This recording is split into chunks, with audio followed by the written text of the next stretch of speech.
Bonjour, chacun ou chacune peut commenter cette parole à sa manière. De mon côté, je la commente de la manière suivante. La proposition « Un Dieu qui fait la pluie et le beau temps » se rapporte à la conscience-perception tournée vers l'extérieur de soi-même.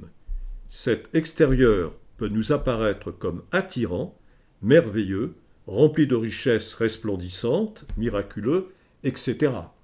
A contrario, cet extérieur peut nous sembler hostile, plein de dangers, voire effrayant. Dans cet état encore, l'expérience n'est jamais satisfaite puisqu'il y a séparation entre soi-même et l'extérieur, c'est-à-dire le monde et les autres êtres vivants, il y a en apparence dualité ou encore non-amour.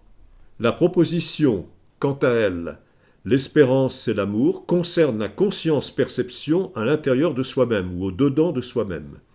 Cet intérieur peut nous apparaître comme chaotique, fluctuant, changeant. Ce sont le va-et-vient des pensées, des émotions, des impressions, des sensations.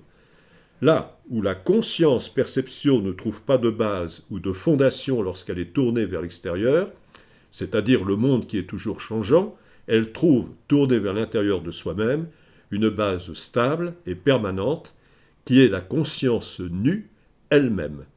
Cette conscience nue est la présence qui embrasse sans distinction et sans jugement tous les phénomènes provenant de l'intérieur et de l'extérieur de soi-même.